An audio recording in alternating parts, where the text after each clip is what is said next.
नमस्कार दोस्तों, bank promotion exam guide में आपका स्वागत है। आज के इस सेशन में हम जनवरी से जून 2026 तक के top RBI circulars, master directions और बैंकिंग अवेयरनेस को कवर करेंगे। आपकी शानदार तैयारी के लिए हमने कुल 700 प्लस एमसीक्यूज की एक पूरी सीरीज तैयार की है। यह उसी सीरीज का पार्ट 5 है। इससे पहले पार्ट 1 से 4 तक में हम 200 क्वेश्चन कवर कर चुके हैं। तो चलिए पार्ट 5 शुरू करते हैं। जब भी कोई बैंक किसी बड़े प्रोजेक्ट को फाइनेंस करता है, तो उसके लोन रीपेमेंट का कितना हिस्सा सीधे उसी प्रोजेक्ट की कमाई से आना चाहिए? Under the project finance framework, what is the minimum percentage of loan repayment that must depend entirely on the future cash flows generated by the project itself? Option A. 75% dependency on general corporate cash flows. Option B. 49% dependency on the future cash flows. Option C. 51% dependency on the future cash flows. Option D. 100% dependency on recourse factoring arrangements.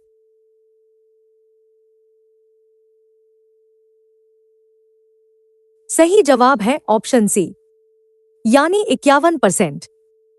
Project finance में यह नियम बहुत अहम है। जब भी कोई bank किसी प्रोजेक्ट को लोन देता है, तो उसे यह पक्का करना होता है कि लोन चुकाने का कम से कम 51% हिस्सा उसी प्रोजेक्ट की भविष्य की कमाई से आए।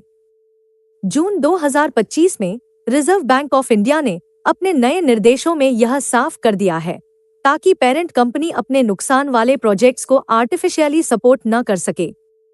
एग्जाम के नजरिए से यह लिमिट इसलिए तय की गई है ताकि प्रोजेक्ट खुद के दम पर चले और पेरेंट कंपनी के बाकी कैश फ्लो से इस कर्ज का बोझ पूरी तरह से अलग रहे। अगले सवाल में हम किसी भी बड़े कंस्ट्रक्शन प्रोजेक्ट के उस सबसे अहम दिन के बारे में बात करेंगे जब से उसकी असली कमाई शुरू होती है।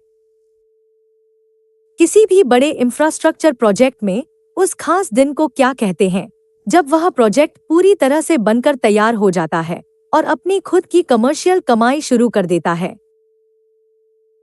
What operational milestone defines the date when a completed infrastructure project begins generating independent commercial revenue? Option A.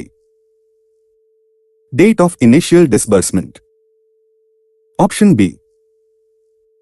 Date of commencement of commercial operations. Option C. Financial closure date. Option D. Project inception milestone.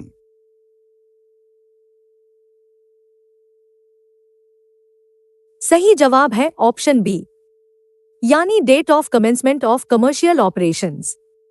इसे short में DCCO भी कहते हैं। जब भी कोई project अपना construction पूरा करके असली ऑपरेशंस शुरू करता है, तो इस तारीख को एक बड़े माइलस्टोन की तरह दर्ज किया जाता है। नए रिजर्व बैंक ऑफ इंडिया के नियमों के मुताबिक यही वह तारीख है जो कंस्ट्रक्शन फेज को ऑपरेशनल फेज से अलग करती है। एग्जामिनर इस पर सवाल इसलिए पूछता है क्योंकि अगर इस तारीख में कोई भी देरी होती है, तो बैंक को यह तय करना पड़ता है कि कहीं यह लोन नॉन परफॉर्मिंग एसेट की कैटेगरी में तो नहीं खिसक रहा है। अगर इंफ्रास्ट्रक्चर प्रोजेक्ट्स में 3 साल से ज्यादा की देरी होती है, तो लोन NPA बन सकता है। आगे हम जानेंगे कि अगर कंस्ट्रक्शन के दौरान अचानक से खर्च बढ़ जाए, तो बैंक्स इस खतरे से निपटने के लिए कौन सी सुविधा का इस्तेमाल करते हैं। अगर किसी बड़े प्रोजेक्ट को बनाते समय अचानक से कच्चे माल की कीमत बढ़ जाए या कोई और एक्स्ट्रा खर्च आ जाए, तो बैंक्स इस स्थिति से बचने के लिए शुरुआत में ही कौन सी सुविधा मंजूर करके रखते हैं? Which preventative funding mechanism is used by consortium lenders to manage sudden construction cost escalations during a project build? Option A. Working capital demand loan. Option B. Cash credit limit. Option C. Bridge loan for equity. Option D. Standby credit facility.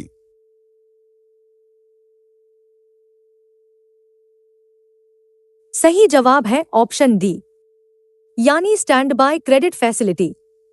बड़े projects में अक्सर ऐसा होता है कि सामान की महंगाई या किसी और वजह से असली खर्च अनुमानित बजट से ज्यादा हो जाता है। रिजर्व बैंक ऑफ इंडिया के नए 2025 के नियमों के तहत ओरिजिनल प्रोजेक्ट कॉस्ट के 10% तक के एक्स्ट्रा खर्च को बिना लोन डाउनग्रेड किए इसी फैसिलिटी से फाइनेंस किया जा सकता है। लेकिन शर्त यह है कि यह सुविधा फाइनेंशियल क्लोजर के समय ही मंजूर होनी चाहिए। एग्जाम के लिए याद रखें, बैंक्स इस सुविधा का इस्तेमाल इसलिए करते हैं ताकि कोई भी बड़ा प्रोजेक्ट बीच में पैसों की कमी से न रुके और काम लगातार चलता रहे। इसके बाद हम उस आखिरी कानूनी स्टेप को समझेंगे जिसके बिना कोई भी बैंक प्रोजेक्ट के लिए अपना पैसा रिलीज नहीं करता है। किसी भी बैंक द्वारा प्रोजेक्ट के लिए पहली बार लोन का पैसा रिलीज करने से पहले वह कौन सा सबसे जरूरी स्टेप है जिसे पूरा करना कानूनी रूप से अनिवार्य होता है? What is the prerequisite statutory stage that must be completed to fully secure all necessary funding pools and regulatory land approvals before a bank executes the first loan disbursement? Option A. Financial closure. Option B. Technical feasibility clearance. Option C. Project initiation phase. Option D. Post-disbursement audit.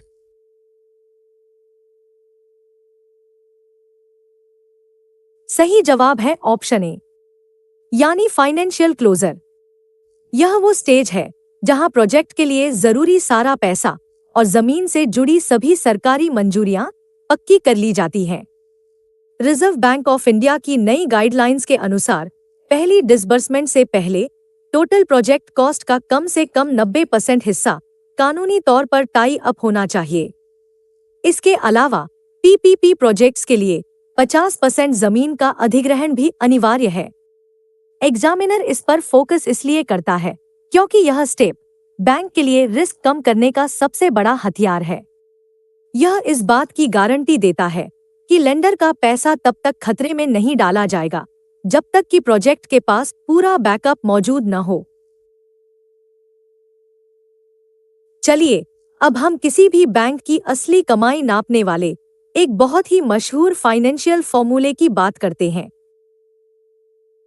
किसी भी bank या वित्तीय संस्थान की असली सेहत नापने के लिए वह कौन सा फॉर्मूला है जो सिर्फ शेयर होल्डर्स के पैसे पर होने वाले मुनाफे को चेक करता है और उसमें कर्ज को शामिल नहीं करता? Which profitability metric evaluates how efficiently a lending institution generates net profits using the invested money of its shareholders rather than debt? Option A. Return on assets. Option B. Debt service coverage ratio. Option C. Return on equity. Option D. Net interest margin.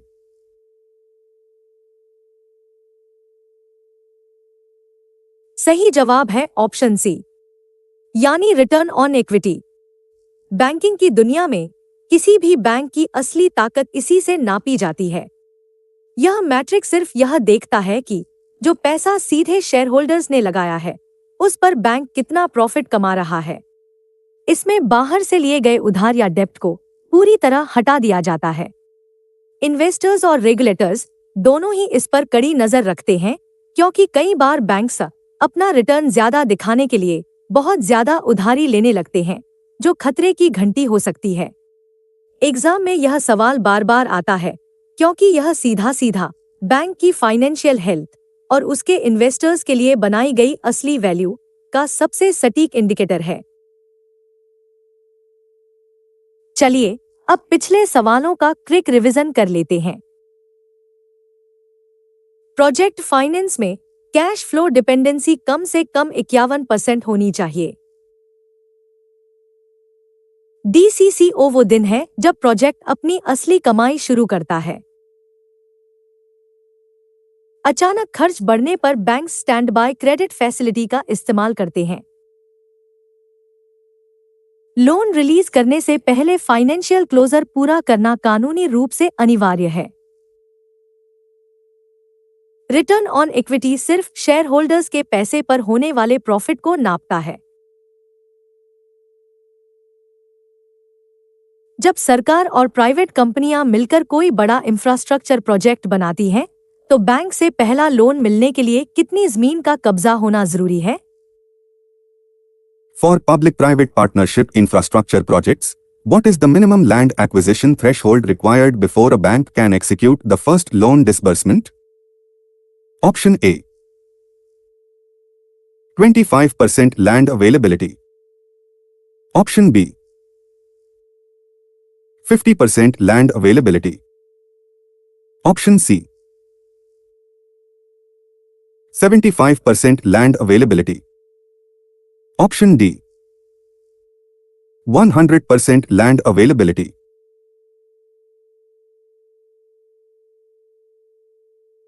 सही जवाब है option B, यानी 50%।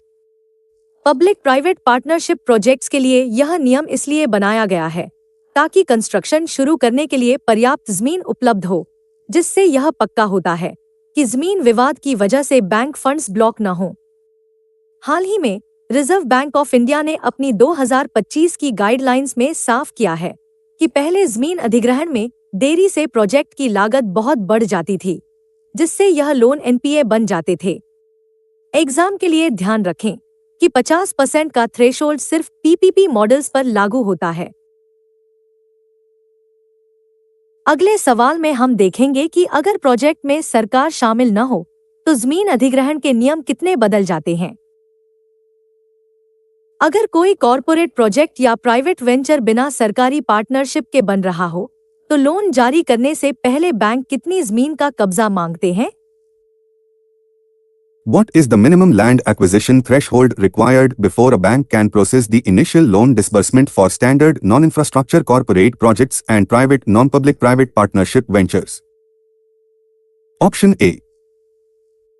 60% land availability. Option B. 50% land availability. Option C. 90% land availability. Option D. 75% land availability.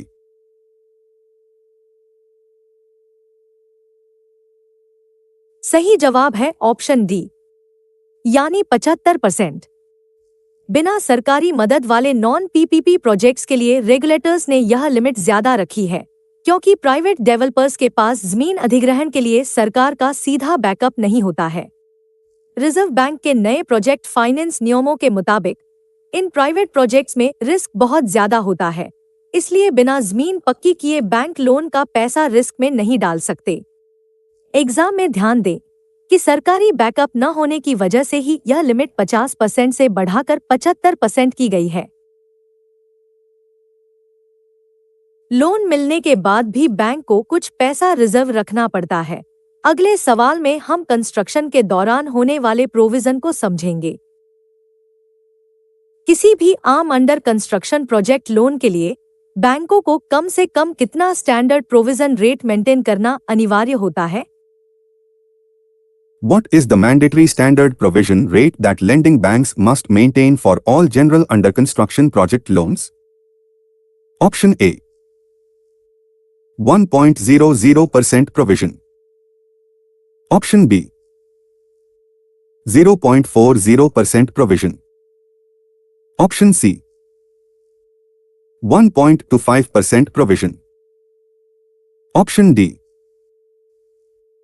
2.00% provision.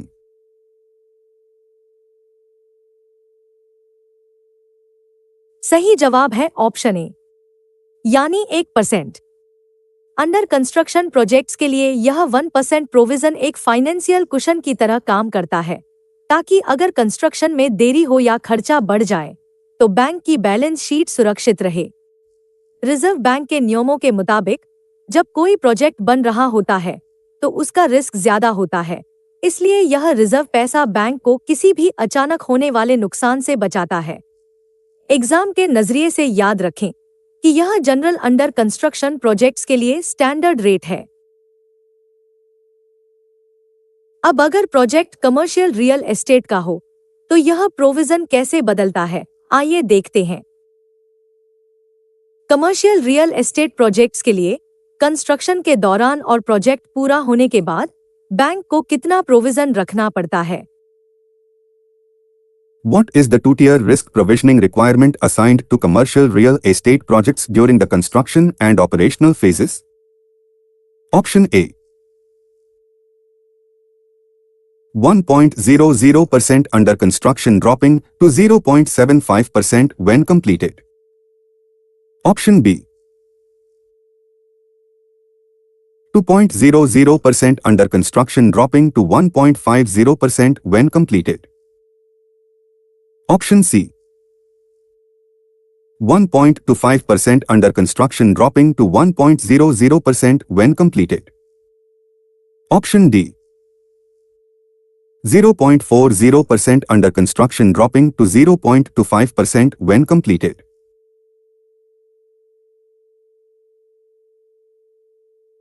सही जवाब है option C, यानी 1.25% से घटकर 1%। कमर्शियल रियल एस्टेट प्रोजेक्ट्स में मार्केट रिस्क बहुत ज्यादा होता है, इसलिए अंडर कंस्ट्रक्शन फेज में रेगुलेटर्स ने इसे 1.25% पर रखा है। जैसे ही बिल्डिंग पूरी तरह तैयार होकर कमर्शियल लीजिंग के लिए अवेलेबल हो जाती है तो रिस्क थोड़ा कम हो जाता है और यह प्रोविजन घटकर 1% हो जाता है। हाल ही के आरबीआई सर्कुलर में यह साफ किया गया है कि कमर्शियल प्रॉपर्टीज में डिफॉल्ट का खतरा आम इंफ्रास्ट्रक्चर से ज्यादा होता है, इसलिए बैंक को ज्यादा बफर रखना होता है। एग्जाम में इस 2-tier स्ट्रक्चर को जरूर याद रखें। जब कोई रेसिडेंशियल हाउसिंग प्रोजेक्ट पूरी तरह से बनकर तैयार हो जाता है तो लेंडिंग इंस्टीट्यूशंस को कितना प्रोविजन रेट मेंटेन करना होता है? What is the operational provision rate required for lending institutions once a residential housing project is officially completed? Option A. 1.25% standard provision. Option B. 0.75% operational provision. Option C. 1.00% standard provision. Option D. 0.40% operational provision.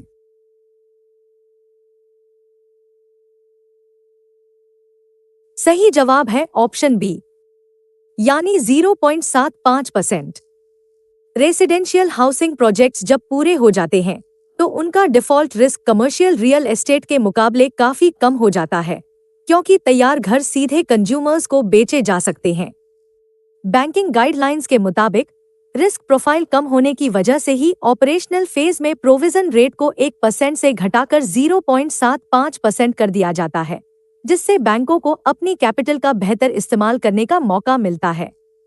Exam में commercial और residential housing के provision rate का यह अंतर बहुत अहम है। चलिए अब पिछले सवालों का क्विक रिवीजन कर लेते हैं। पीपीपी प्रोजेक्ट्स में लोन के लिए 50% जमीन अधिग्रहण जरूरी है। बिना पीपीपी वाले प्रोजेक्ट्स के लिए यह लिमिट 75% होती है। अंडर कंस्ट्रक्शन प्रोजेक्ट्स के लिए 1% प्रोविजन रखना अनिवार्य होता है। कमर्शियल प्रॉपर्टीज पूरा होने पर प्रोविजन 1.25 से घटता है। तैयार रेसिडेंशियल प्रोजेक्ट्स के लिए प्रोविजन सिर्फ 0.75 है। जब किसी बड़े प्रोजेक्ट को फाइनेंस किया जाता है तो किस स्थिति को क्रेडिट इवेंट माना जाता है, जिससे बैंकों को तुरंत एक्शन लेना पड़ता है? What operational scenario triggers a credit event within a project funding life cycle? Option A. Activating a pre-approved standby credit facility. Option B. Missing a scheduled debt repayment to the participating lenders. Option C. Failing to secure the technical feasibility clearance on time. Option D. Requesting a routine extension for the commercial launch date.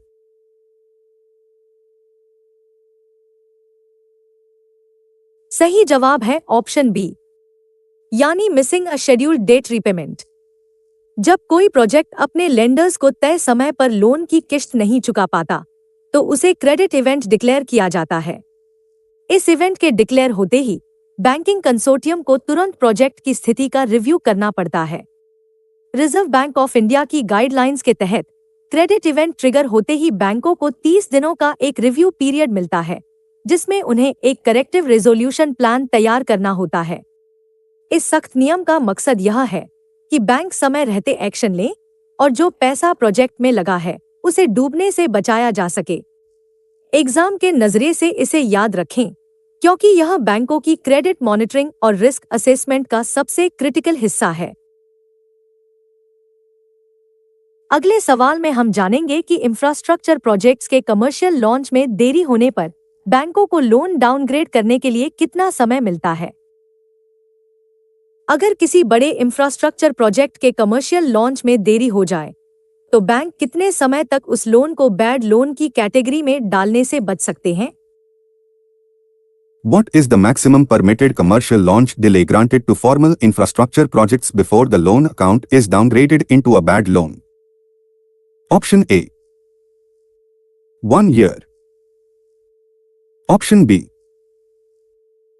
2 years. Option C. 3 years. Option D. 5 years.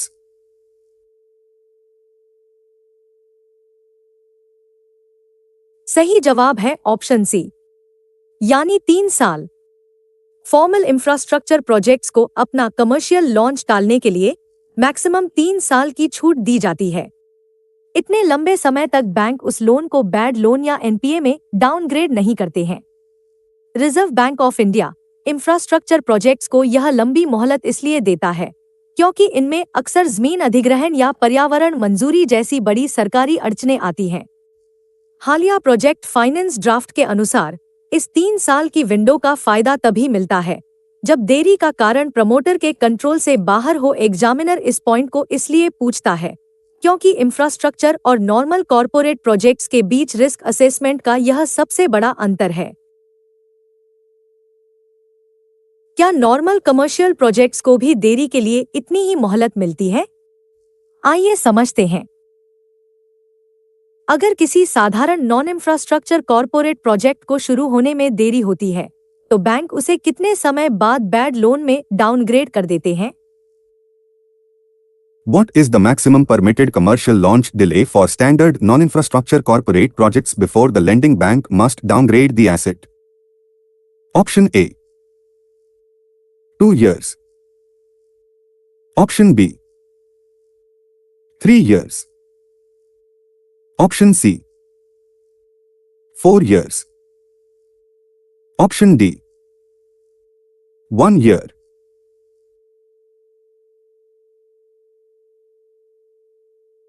सही जवाब है option A, यानी 2 साल।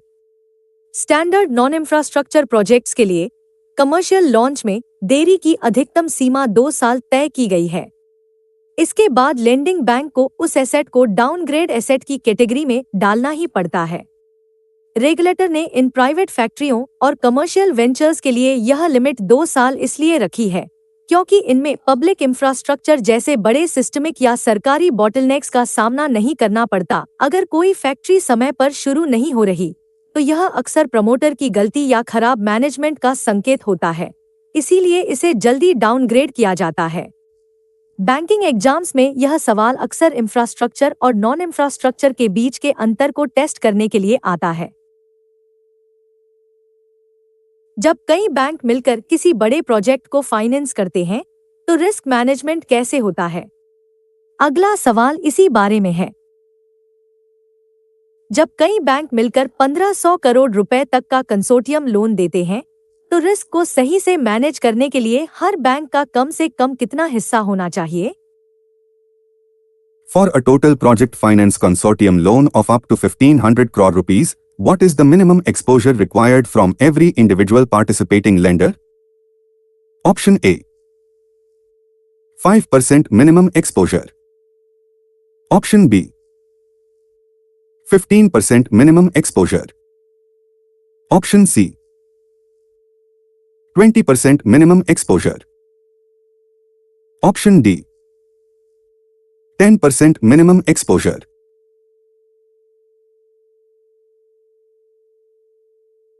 सही जवाब है option D, यानी 10% minimum exposure. अगर किसी प्रोजेक्ट फाइनेंस कंसोर्टियम लोन की कुल वैल्यू 1500 करोड़ रुपए तक है, तो हर भाग लेने वाले बैंक को लोन का कम से कम 10% हिस्सा देना अनिवार्य है। इस 10% के नियम का मुख्य कारण यह है कि हर बैंक का अपना पैसा दांव पर लगा हो, जिसे हम स्किन इन द गेम कहते हैं। रिजर्व बैंक ऑफ इंडिया की नई गाइडलाइंस यह सुनिश्चित करती हैं कि छोटे बैंक केवल लीड बैंक के भरोसे न बैठें, बल्कि रिस्क मैनेजमेंट की खुद निगरानी करें। एग्जाम के लिए यह एक बहुत ही अहम रेगुलेटरी लिमिट है, जो सिंडिकेटेड लोन्स में जवाबदेही तय करती है। लेकिन अगर प्रोजेक्ट का साइज 1500 करोड़ रुपए से भी बड़ा हो जाए, तो एक्सपोजर के नियम कैसे बदलते हैं? आइए देखते हैं। जब कंसोर्टियम लोन का साइज 1500 करोड़ रुपए की भारी भरकम सीमा को पार कर जाता है, तो हर भाग लेने वाले बैंक का न्यूनतम एक्सपोजर कितना होना चाहिए? When a total project finance consortium loan formally exceeds the 1500 crore rupees threshold, what is the minimum exposure required from each participating bank? Option A. 2% minimum exposure. Option B. 5% minimum exposure. Option C. 10% minimum exposure. Option D. 15% minimum exposure.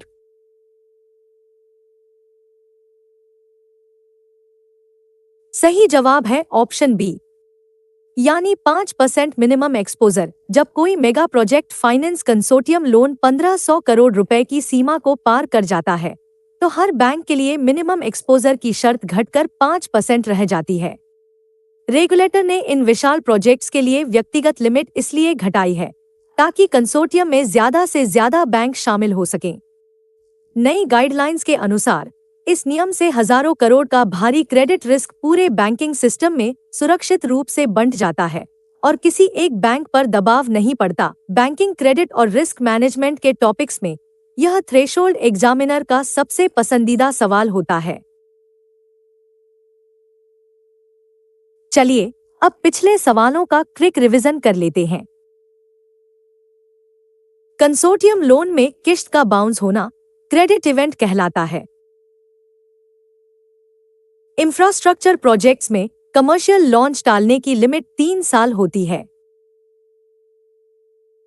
Non infrastructure projects के लिए यह limit सिर्फ 2 साल होती है। 1500 करोड़ तक के loan में 10% एक्सपोजर जरूरी है। 1500 करोड़ से ऊपर के लोन में यह 5% है।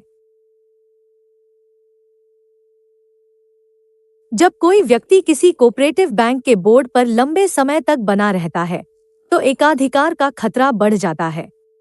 इसी को रोकने के लिए रिजर्व बैंक ने डायरेक्टर्स के कार्यकाल पर क्या सख्त नियम बनाए हैं? What is the maximum continuous period an individual is permitted to serve as a director on the board of an urban cooperative bank, UCB, and how long is the mandatory cooling off period? Option A. 7 years of continuous service followed by a 3-year cooling off period. Option B. 10 years of continuous service followed by a 5-year cooling off period. Option C. 10 years of continuous service followed by a 3-year cooling off period. Option D. 5 years of continuous service followed by a 2-year cooling off period.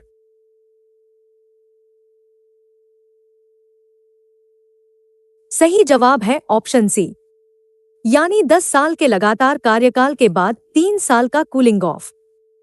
जब कोई director urban cooperative bank के board पर लगातार 10 साल पूरे कर लेता है तो उसे अनिवार्य रूप से 3 लगातार सालों के लिए बोर्ड से पूरी तरह बाहर रहना पड़ता है। हाल ही में रिजर्व बैंक ऑफ इंडिया ने यह भी साफ कर दिया है कि अगर कोई डायरेक्टर 3 साल से कम का ब्रेक लेता है तो उसे कूलिंग ऑफ नहीं माना जाएगा और उसका पुराना कार्यकाल 10 साल की लिमिट में जुड़ जाएगा। एग्जामिनर इस सवाल को इसलिए पूछता है क्योंकि यह नियम सीधे तौर पर पावर कंसंट्रेशन को रोकने और मैनेजमेंट रोटेशन को पक्का करने के लिए लागू किया गया है। अगले सवाल में हम कोऑपरेटिव बैंकों के अलग अलग साइज की कैटेगरी समझेंगे। देश भर में अलग अलग साइज के कोऑपरेटिव बैंक काम कर रहे हैं। रिजर्व बैंक इन पर सही से निगरानी रखने के लिए इन्हें अलग अलग टियर्स में कैसे बांटता है और सबसे छोटे बैंकों का क्राइटेरिया क्या है? What total deposit base qualifies an urban cooperative bank, UCB, for the Tier 1 classification under the Reserve Bank of India system? Option A. Deposits up to 1,000 crore rupees. Option B. Deposits up to 100 crore rupees. Option C. Deposits up to 500 crore rupees. Option D. Deposits up to 10,000 crore rupees.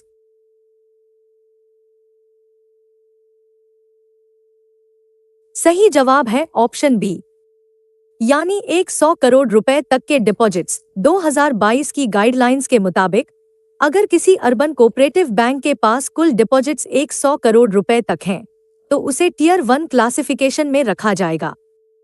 इसी तरह 100 करोड़ से लेकर 1000 करोड़ तक के deposit वाले bank tier 2 में आते हैं और 10,000 करोड़ रुपए से ऊपर वाले टियर 4 में। हाल ही के नियमों के मुताबिक रिजर्व बैंक ने सिंगल डिस्ट्रिक्ट में काम करने वाले टियर 1 बैंकों के लिए मिनिमम नेट वर्थ की शर्त 2 करोड़ रुपए तय की है। एग्जाम के नजरिए से यह टियर सिस्टम बहुत अहम है क्योंकि इसी के आधार पर NS विश्वनाथन कमेटी की सिफारिशों के मुताबिक बैंकों पर उनके साइज के अनुसार रेगुलेटरी ओवरसाइट और कैपिटल रूल्स लागू किए जाते हैं। आगे हम जानेंगे कि कोई बैंक किसी एक कस्टमर को अधिकतम कितना लोन दे सकता है। छोटे बिजनेस अक्सर अपने लोकल कोऑपरेटिव बैंकों से ही बड़ा लोन लेना चाहते हैं, लेकिन रिजर्व बैंक के नियमों के मुताबिक कोई भी कोऑपरेटिव बैंक किसी एक कस्टमर को अधिकतम कितना लोन दे सकता है? What is the revised maximum individual loan exposure limit that an urban cooperative bank, UCB, is permitted to extend to a single borrower? Option A. 2 crore rupees. Option B. 5 crore rupees. Option C. 3 crore rupees. Option D. 1 crore rupees.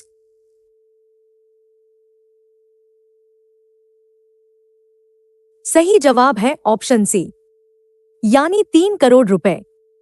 ऐतिहासिक रूप से कोई भी cooperative bank किसी एक customer को अधिकतम 1 करोड़ रुपए तक का ही लोन दे सकता था, जिसे बढ़ाकर अब 3 करोड़ रुपए कर दिया गया है। हाल ही के प्रूडेंशियल नॉर्म्स में रिजर्व बैंक ऑफ इंडिया ने हाउसिंग लोन की लिमिट्स भी बढ़ाई हैं ताकि बैंक अपने क्रेडिट पोर्टफोलियो को और बेहतर तरीके से मैनेज कर सकें। एग्जामिनर इस लिमिट पर सवाल पूछता है क्योंकि रिजर्व बैंक ने यह बदलाव बैंकों के ऑपरेशनल एरिया में क्रेडिट फ्लो को बढ़ाने और बिजनेस ग्रोथ को सपोर्ट करने के लिए किया है। अगले सवाल में रिजर्व बैंक के AI रेगुलेशंस पर चर्चा करेंगे। फाइनेंशियल सेक्टर में आर्टिफिशियल इंटेलिजेंस का इस्तेमाल तेजी से बढ़ रहा है। इसे सुरक्षित और एथिकल बनाने के लिए रिजर्व बैंक ने हाल ही में जो फ्रेमवर्क जारी किया है, उसका स्ट्रक्चर क्या है? How many foundational sutras, operational pillars, and actionable recommendations structurally govern the framework for responsible and ethical enablement of artificial intelligence, free AI, released by the Reserve Bank of India, RBI? Option A. 6 sutras, 7 pillars, and 24 recommendations. Option B. 5 sutras, 8 pillars, and 26 recommendations. Option C. 7 sutras, 6 pillars, and 26 recommendations. Option D. 7 sutras, 5 pillars, and 22 recommendations.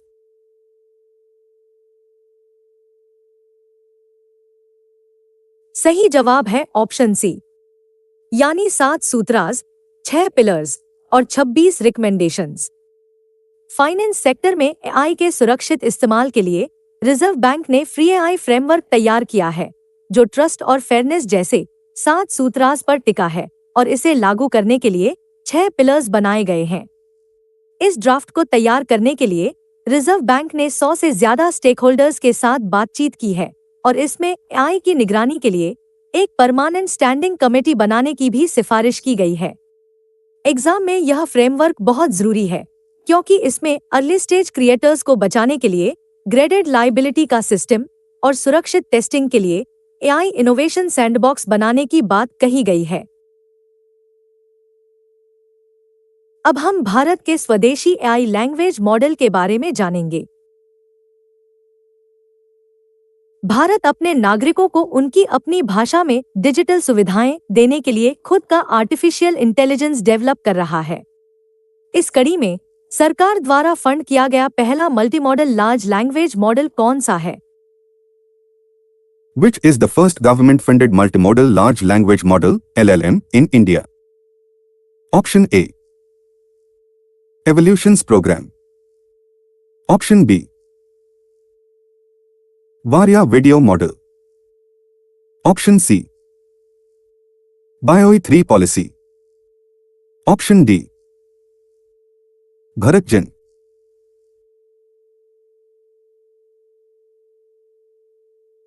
सही जवाब है option D, यानी भारत जेन।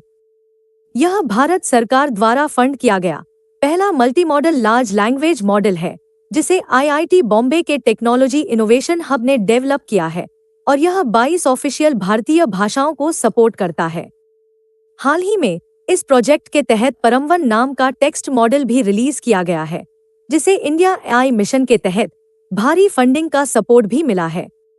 Exam में यह सवाल national mission on cyber physical systems के तहत पूछा जा सकता है, क्योंकि department of science and technology इसके जरिए दूर दराज के इलाकों में एआई मेडिकल सर्विसेज जैसी सुविधाएं लोकल भाषा में पहुंचाना चाहता है। चलिए अब पिछले सवालों का क्विक रिवीजन कर लेते हैं। अर्बन कोऑपरेटिव बैंक डायरेक्टर्स का अधिकतम कार्यकाल 10 साल है। टियर 1 कोऑपरेटिव बैंकों की अधिकतम डिपॉजिट लिमिट 100 करोड़ है। कोऑपरेटिव बैंकों की इंडिविजुअल लोन लिमिट अब 3 करोड़ रुपए है। फ्री एआई फ्रेमवर्क में 7 सूत्रास और 6 पिलर्स शामिल हैं। भारत जेन देश का पहला सरकारी मल्टीमॉडल लार्ज लैंग्वेज मॉडल है। अगर आप एक नया इन्वेस्टमेंट अकाउंट खोल रहे हैं, तो किस तरह के अकाउंट के लिए नॉमिनी रजिस्टर करना जरूरी हो गया है? Which type of newly opened investment account requires a registered nominee or an explicit opt-out declaration starting 1st September 2026? Option A. Jointly held mutual fund folios with primary applicants. Option B. Corporate escrow trading accounts. Option C. Single holder demat accounts and mutual fund folios. Option D. Institutional algorithmic trading accounts.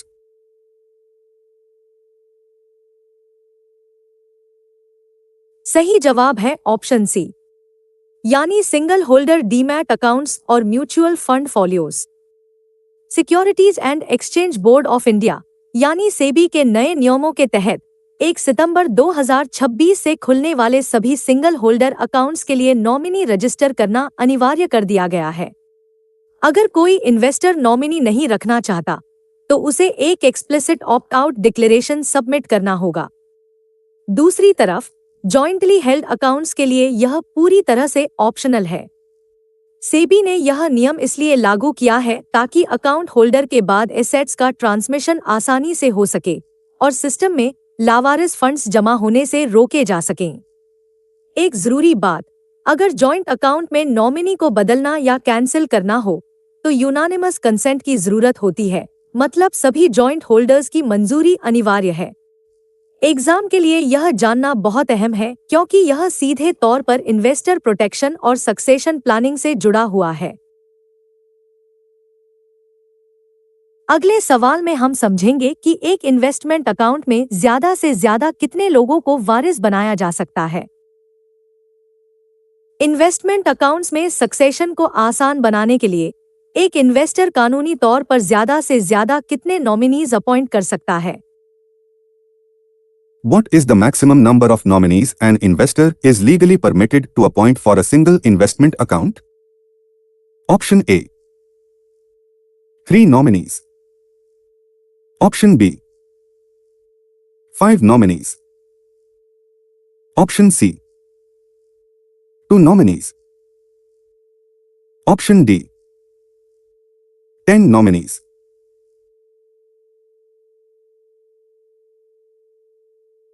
सही जवाब है option A, यानी 3 nominees. कोई भी investor अपने एक investment account के लिए अधिकतम 3 नॉमिनीज अपॉइंट कर सकता है। अगर आप एक से ज्यादा नॉमिनी बनाते हैं लेकिन हर एक का एग्जैक्ट परसेंटेज शेयर तय करना भूल जाते हैं तो नियमों के मुताबिक डिपॉजिटरी पार्टिसिपेंट या म्यूचुअल फंड रजिस्ट्रार उन सभी के बीच एसेट्स का इक्वल डिस्ट्रीब्यूशन करेगा। अगर इस बंटवारे के बाद कोई रेसिडुअल ऑड लॉट होल्डिंग यानी ऐसा हिस्सा बचता है जिसे बराबर नहीं बांटा जा सकता तो वह हिस्सा ऑटोमेटिक रूप से फर्स्ट नॉमिनी को ट्रांसफर कर दिया जाता है। सेबी ने यह खास ऑड लॉट का नियम इसलिए बनाया है ताकि ट्रांसमिशन के वक्त परिवार या कानूनी वारिसों के बीच कैलकुलेशन को लेकर कोई विवाद न हो। एग्जाम के लिए इसे याद रखें क्योंकि यह सीधे तौर पर अकाउंट सेटलमेंट के टेक्निकल रूल्स पर सवाल बनाता है। इसके बाद हम जानेंगे कि reserve Bank of India currency notes के पीछे कितने टन सोने की सॉलिड बैकिंग रखता है। करेंसी नोट्स की वैल्यू और जनता का भरोसा बनाए रखने के लिए रिजर्व बैंक ऑफ इंडिया अपने पास मौजूद सोने का कितना हिस्सा सीधे तौर पर करेंसी बैकिंग के लिए इस्तेमाल करता है। How many tons of gold were held specifically as a direct backing for issued currency notes by the Reserve Bank of India as of March 2026? Option A. 400.00 tons. Option B. 312.32 tons. Option C. 250.50 tons. Option D. 880.52 tons.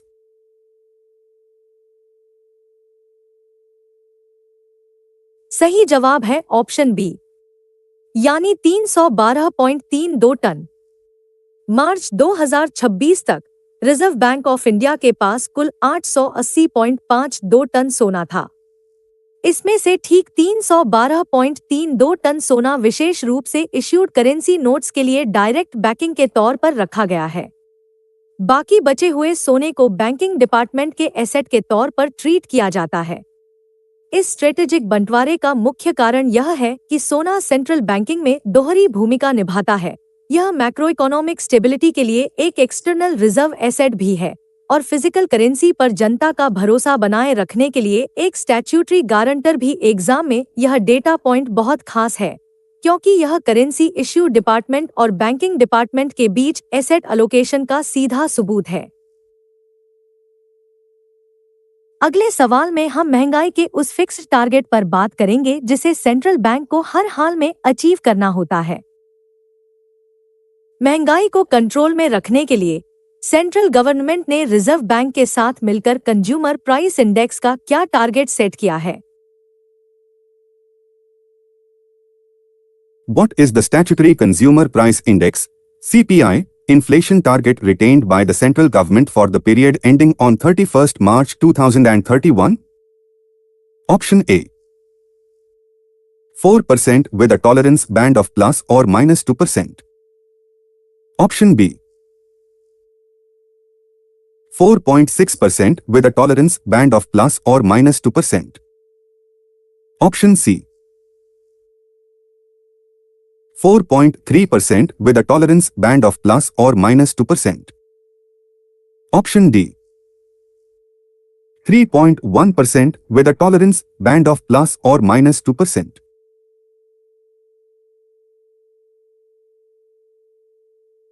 सही जवाब है option A, यानी 4% और इसमें plus या minus 2% का tolerance band है। Central government ने रिजर्व बैंक ऑफ इंडिया के साथ मिलकर 1 अप्रैल 2026 से 31 मार्च 2031 तक के लिए कंज्यूमर प्राइस इंडेक्स आधारित महंगाई का टारगेट 4% पर ही बरकरार रखा है। 2026-27 फाइनेंशियल ईयर के लिए सेंट्रल बैंक को उम्मीद है कि यह असल में 4.6% के आसपास रहेगा। यह टॉलरेंस बैंड इसलिए दिया गया है क्योंकि ग्लोबल फ्यूल प्राइसेस और जियोपॉलिटिकल तनाव जैसी बाहरी झटकों के कारण महंगाई में अचानक उछाल आ सकता है। एग्जाम के लिए यह फ्रेमवर्क बहुत जरूरी है क्योंकि इसी टारगेट के आधार पर मॉनेटरी पॉलिसी कमेटी ब्याज दरें तय करती है। अब हम समझेंगे कि सरकार अपने खर्चों को पूरा करने के लिए इकोनॉमी में उधारी का क्या टारगेट सेट कर रही है। देश की अर्थव्यवस्था और खर्चों का बैलेंस समझने के लिए फाइनेंशियल ईयर 2026-27 में सरकार का ग्रॉस फिस्कल डेफिसिट कितना रहने का अनुमान है। What is the gross fiscal deficit of the central government projected by the Reserve Bank of India (RBI) as a percentage of the gross domestic product for the financial year 2026 to 27? Option A. 3.1%. Option B. 6.9%. Option C. 4.3%. Option D. 4.6%.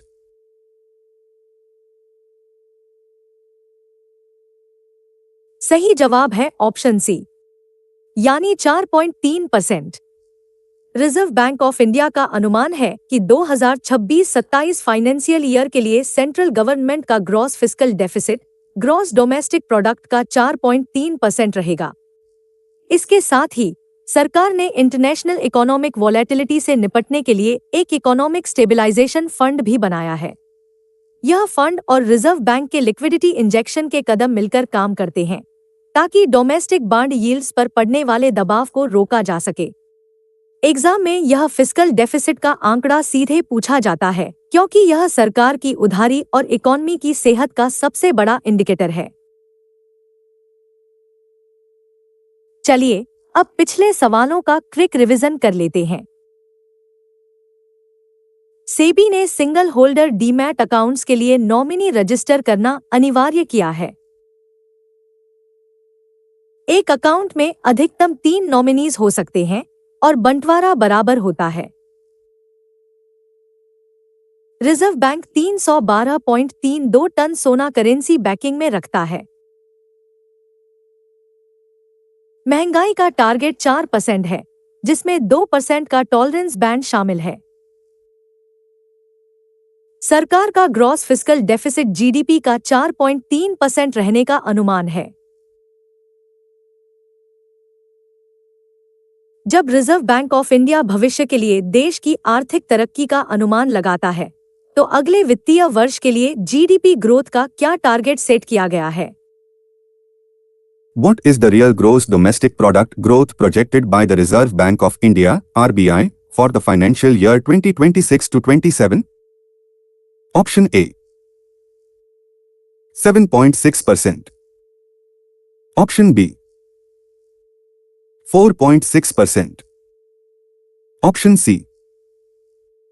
3.1%. Option D. 6.9%.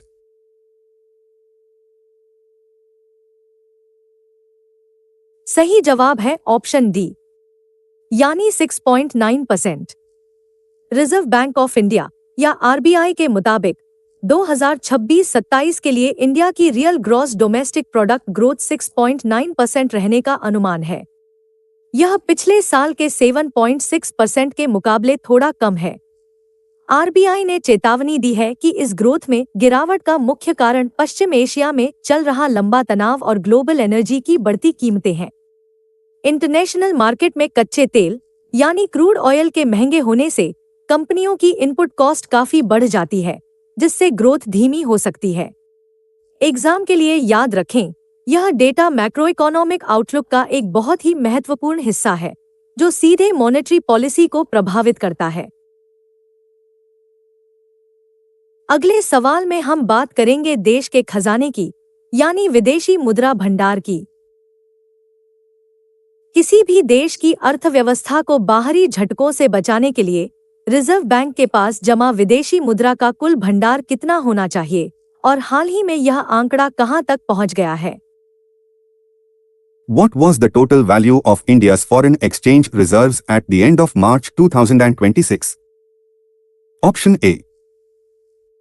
90.3 billion United States dollars. Option B. 691.1 billion United States dollars. Option C. 691.1 million United States dollars. Option D. 11.0 billion United States dollars.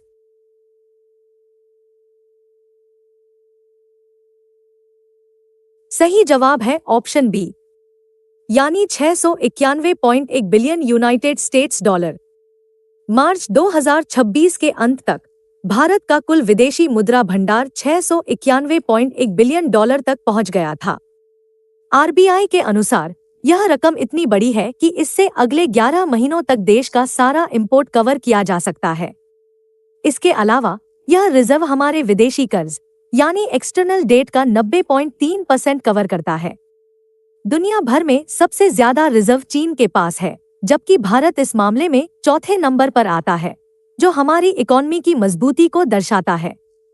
यह आंकड़ा exam में अक्सर पूछा जाता है क्योंकि यह देश के बैलेंस ऑफ पेमेंट्स का एक बेहद अहम इंडिकेटर है।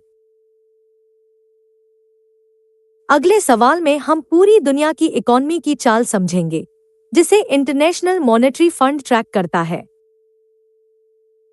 जब पूरी दुनिया की इकोनॉमी एक साथ आगे बढ़ती है, तो इंटरनेशनल मॉनेटरी फंड के मुताबिक ग्लोबल इकोनॉमिक ग्रोथ का बेसलाइन अनुमान क्या तय किया गया है? What is the baseline global economic growth projected by the International Monetary Fund (IMF) for the calendar year 2026? Option A. 4.3%. Option B. 2.8%. Option C. 3.1%. Option D. 4.6%.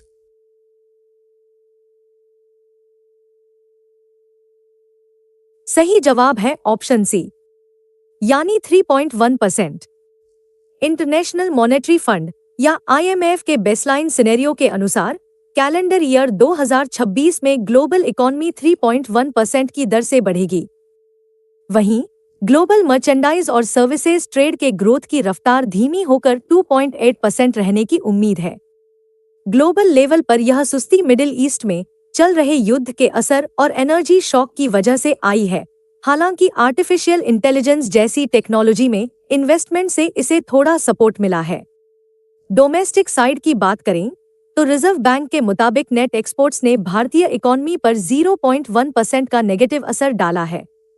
Exam के नजरिए से आईएमएफ के ये अनुमान ग्लोबल ट्रेड और डोमेस्टिक पॉलिसीज के बीच का सीधा कनेक्शन दिखाते हैं। अगले सवाल में हम समझेंगे कि भारत के करंट अकाउंट बैलेंस को कौन से सेक्टर्स सबसे ज्यादा सपोर्ट करते हैं। जब देश के करंट अकाउंट बैलेंस को संभालने की बात आती है, तो कौन से प्रमुख सेक्टर्स और इनकम सोर्सेज सबसे बड़े बफर के रूप में काम करते हैं? What components act as the primary buffer for India's current account balance during the financial year 2026 to 2027? Option A. Merchandise exports combined with inward remittances from Gulf countries. Option B. Software and business services exports combined with inward remittances from non-Gulf countries. Option C. Manufacturing exports combined with inward remittances from non-Gulf countries. Option D. Agricultural commodity exports combined with inward remittances from Gulf countries.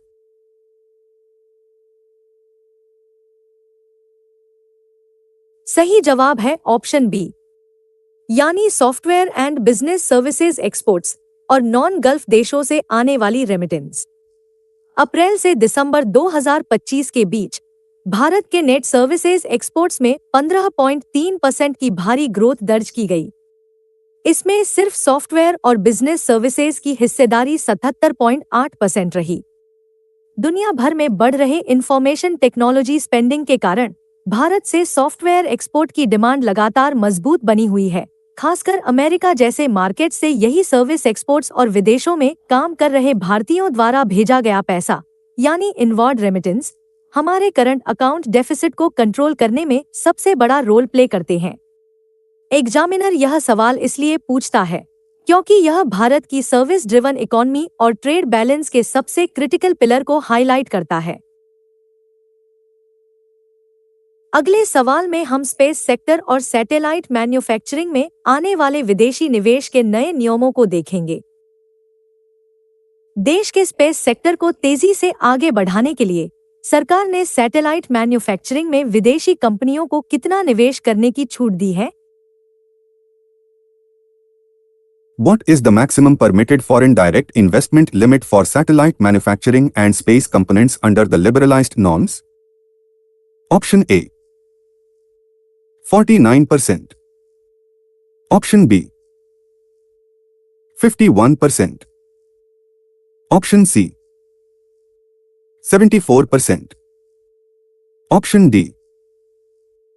100%.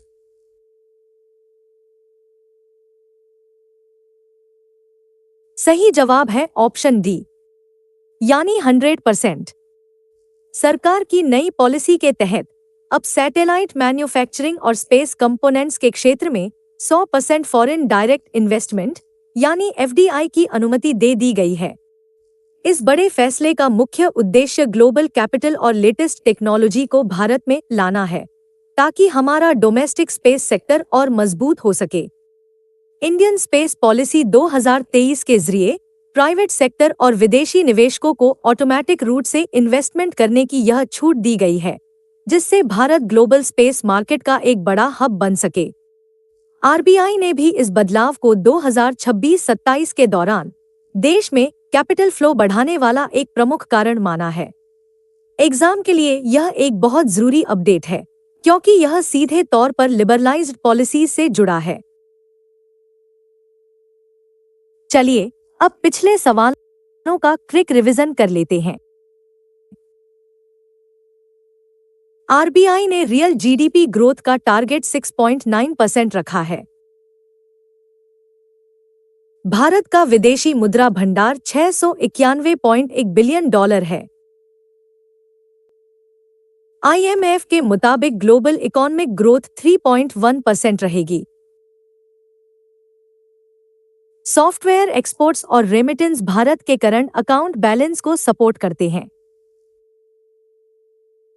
Satellite manufacturing में अब 100% FDI की अनुमति दे दी गई है।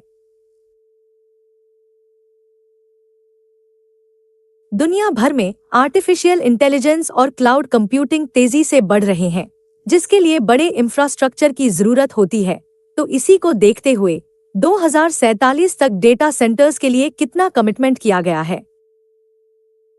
What total financial commitment amount was announced for data centers and artificial intelligence infrastructure deployment by the year 2047? Option A. 100 billion United States dollars. Option B. 150 billion United States dollars. Option C. 250 billion United States dollars. Option D. 500 billion United States dollars.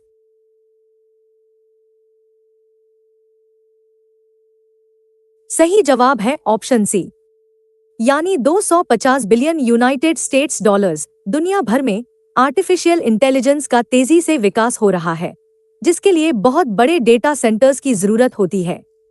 इस भारी demand को देखते हुए India artificial intelligence summit 2026 में साल 2047 तक data centre infrastructure के लिए इतने बड़े अमाउंट का कमिटमेंट किया गया है। सरकार ने 2026-27 के बजट में विदेशी कंपनियों को भारत में डेटा सेंटर लगाने पर टैक्स हॉलिडे और सेफ हार्बर प्रोविजंस का फायदा दिया है। अगर हम हाल ही के ट्रेंड्स को देखें तो ग्लोबल कंपनी एयरट्रंक ने भारत में एआई और डेटा सेंटर्स के लिए 3 लाख करोड़ रुपए के इन्वेस्टमेंट का ऐलान किया है, जो दिखाता है कि ग्लोबल कंपनियां भारत में कितनी दिलचस्पी ले रही हैं। रिजर्व बैंक के मुताबिक इन सारे टैक्स फायदों की वजह से भारत में फॉरेन डायरेक्ट इन्वेस्टमेंट यानी एफडीआई तेजी से बढ़ेगा। एग्जाम के नजरिए से इस टॉपिक को जरूर याद रखें, क्योंकि यह इंडिया के डिजिटल इंफ्रास्ट्रक्चर से जुड़ा सबसे बड़ा अपडेट है। अगले सवाल में हम जानेंगे कि रिजर्व बैंक के मुताबिक इस साल महंगाई की दर क्या रहने वाली है। रिजर्व बैंक हमेशा अर्थव्यवस्था पर नजर रखता है और महंगाई दर का अनुमान लगाता है। तो इस फाइनेंशियल ईयर के लिए कंज्यूमर प्राइस इंडेक्स यानी सीपीआई इन्फ्लेशन का क्या टारगेट रखा गया है? What is the projected consumer price index inflation percentage for the 2026 to 27 financial year according to the Reserve Bank of India? Option A. 4.2%. Option B. 5.0%. Option C. 4.6%. Option D. 5.4%.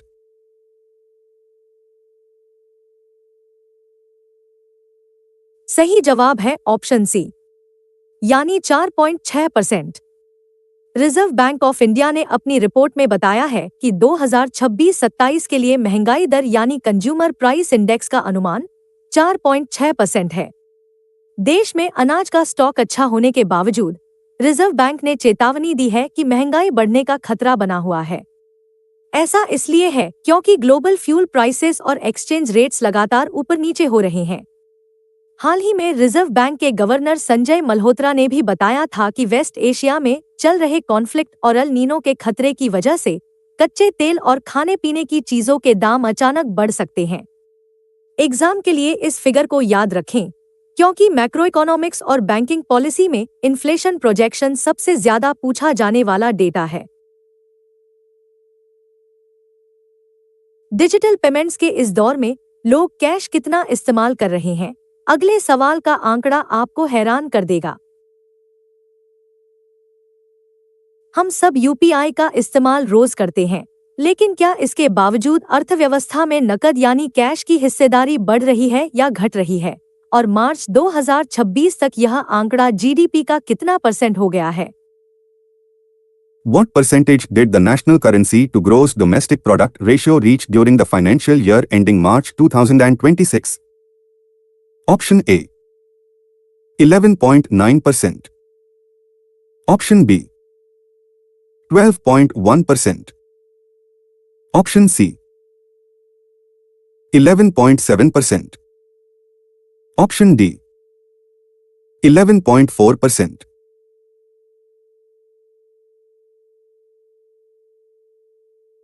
सही जवाब है option B, यानी 12.1%। Reserve bank के मुताबिक March 2026 तक national currency to GDP ratio पिछले साल के 11.7% से बढ़कर 12.1% हो गया है। बैंक नोट्स की कुल वैल्यू 11.9% बढ़कर 41.24 लाख करोड़ रुपए तक पहुंच गई है। सर्कुलेशन में कुल बैंक नोट्स की संख्या भी 10.5% बढ़कर 17.13 लाख पीस हो गई है। सिक्कों की बात करें तो इनकी वैल्यू 11.4% बढ़कर 40,814 करोड़ रुपए हो गई है और वॉल्यूम 4.5% बढ़ा है। हैरानी की बात यह है कि यूपीआई इतना पॉपुलर होने के बावजूद कैश सर्कुलेशन बढ़ रहा है, क्योंकि हाल ही की एसबीआई रिसर्च के मुताबिक छोटे व्यापारियों को डिजिटल ट्रांजैक्शन पर जीएसटी नोटिस मिलने के डर से कैश का इस्तेमाल फिर से बढ़ गया है। एग्जाम के लिए ये सारे डेटा पॉइंट्स बहुत अहम हैं, क्योंकि ये सीधे रिजर्व बैंक के सर्कुलेशन ट्रैकिंग मैट्रिक्स से जुड़े हैं। बाजार में अभी कौन सा नोट सबसे ज्यादा चल रहा है? आइए इसे अगले सवाल में समझते हैं। 2000 रुपए का नोट वापस लिए जाने के बाद अर्थव्यवस्था में अब किस नोट का दबदबा सबसे ज्यादा है और यह कुल कैश वैल्यू का कितना % हिस्सा बन चुका है? What percentage of the total cash economy does the rupees 500 denomination note currently constitute in terms of overall monetary value? Option A 41.2%. Option B 98.45%. Option C 99.0%. Option D 85.5%.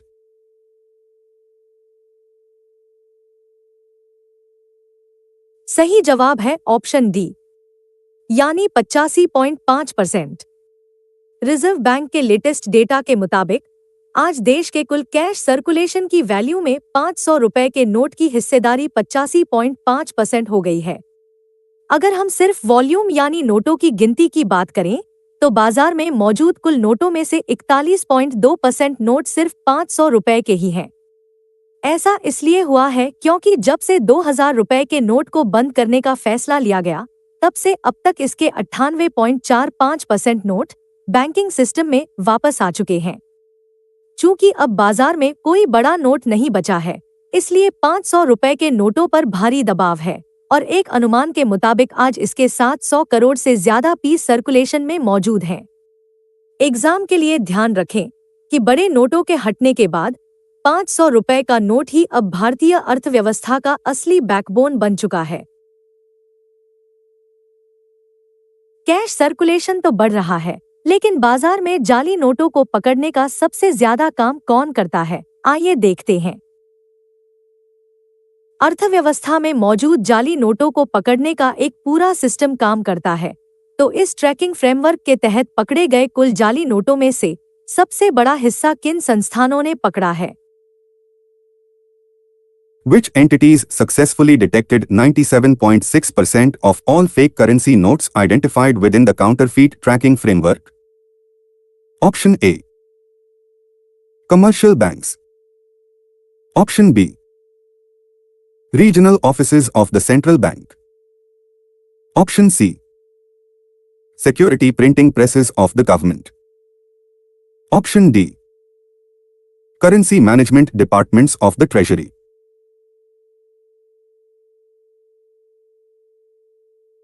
सही जवाब है ऑप्शन ए, यानी कमर्शियल बैंक्स।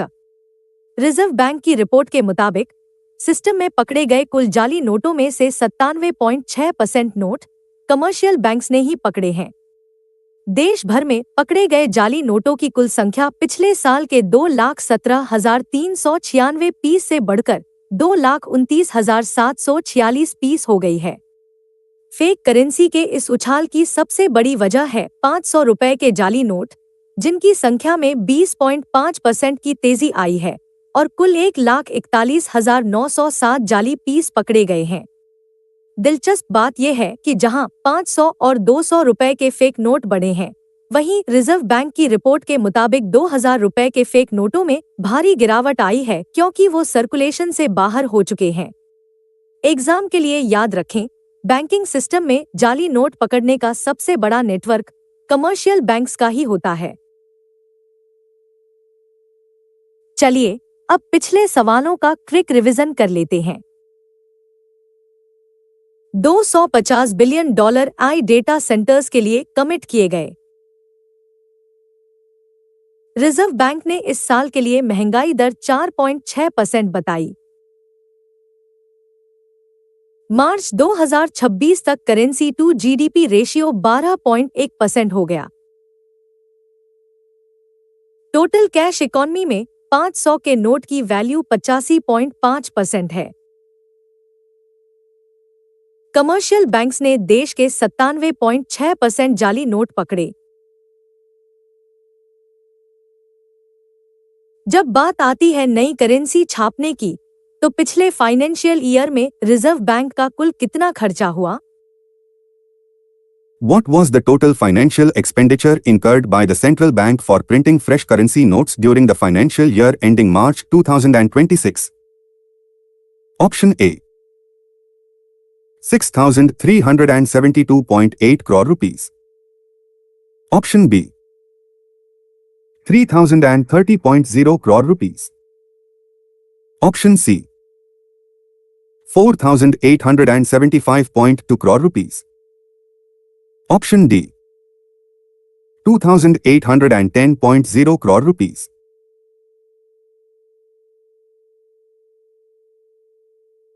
सही जवाब है option C, यानी 4,875.2 करोड़ रुपए।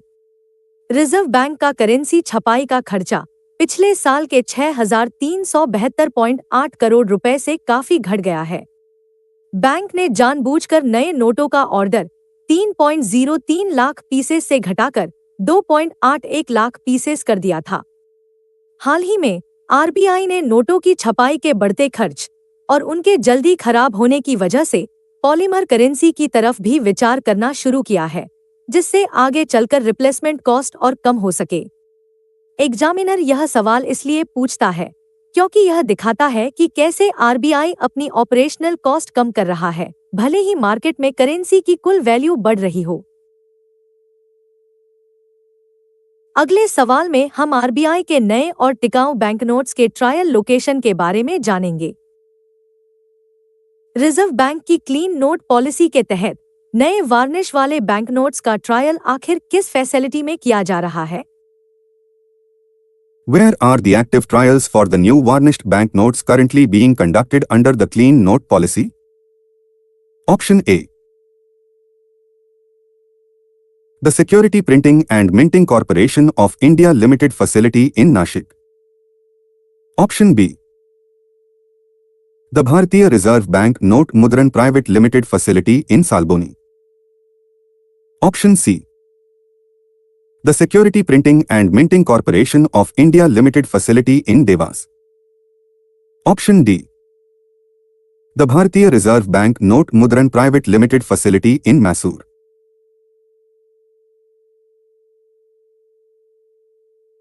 सही जवाब है ऑप्शन डी, यानी भारतीय रिजर्व बैंक नोट मुद्रण private limited, Mysore. Clean note policy के तहत आरबीआई इसी मैसूर फैसिलिटी में वार्निश वाले बैंक नोट्स की एक्टिव टेस्टिंग कर रहा है और इन्हें मिड 2026 से फेज्ड मैनर में बाजार में उतारा जाएगा। पब्लिक के इस्तेमाल के दौरान नोटों को जल्दी खराब होने से बचाने के लिए इन नए बैंक नोट्स के कागज में खास एंटीमाइक्रोबियल और एंटीबैक्टीरियल ट्रीटमेंट्स मिलाए गए हैं। असल में आरबीआई ने हाल ही में पॉलीमर सबस्ट्रेट के लिए भी ग्लोबल टेंडर निकाला है, ताकि भविष्य में कागज की जगह ज्यादा टिकाऊ करेंसी का इस्तेमाल किया जा सके। एग्जाम में यह पॉइंट इसलिए आता है क्योंकि यह रिजर्व बैंक की उस रणनीति को दर्शाता है जहां देश में कैश को पसंद करने वाली बड़ी आबादी को ध्यान में रखते हुए फिजिकल करेंसी की ड्यूरेबिलिटी और पब्लिक हाइजीन दोनों को बेहतर बनाया जा रहा है। आगे हम जानेंगे कि रिजर्व बैंक ने भारत सरकार को कितना बड़ा सरप्लस अमाउंट ट्रांसफर किया है। फाइनेंशियल ईयर 2025-26 के दौरान रिजर्व बैंक ने भारत सरकार को अब तक का सबसे बड़ा कितना सरप्लस डिविडेंड ट्रांसफर किया है? What was the record surplus dividend transferred by the Reserve Bank of India to the Government of India for the 2025-26 financial year? Option A. 2.69 lakh rupees crore. Option B. 2.87 lakh rupees crore. Option C. 3.16 lakh rupees crore. Option D. 3.42 lakh rupees crore.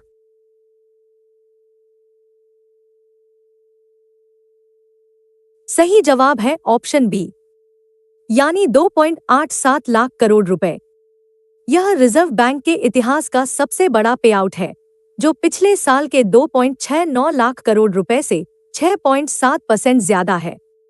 आपको बता दें कि सरकार ने budget में dividend से कुल 3.16 लाख करोड़ रुपए की उम्मीद रखी थी, जिसमें से 91% हिस्सा अकेले आरबीआई ने पूरा कर दिया है। दरअसल अमेरिकी डॉलर के मुकाबले रुपए के कमजोर होने की वजह से आरबीआई को अपने फॉरेन एक्सचेंज रिजर्व पर जबरदस्त वैल्यूएशन प्रॉफिट हुआ है, जिससे यह सरप्लस इतना बड़ा हो गया।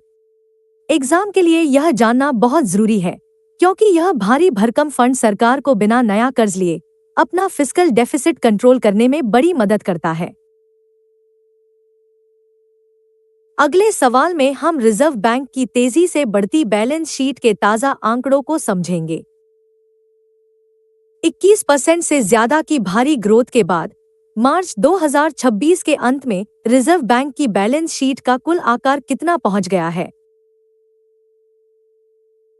What size did the Reserve Bank of India balance sheet reach at the close of March 2026 after expanding by 20.6%? Option A. 76.25 lakh rupees crore. Option B. 85.42 lakh rupees crore. Option C. 91.97 lakh rupees crore. Option D. 96.14 lakh rupees crore.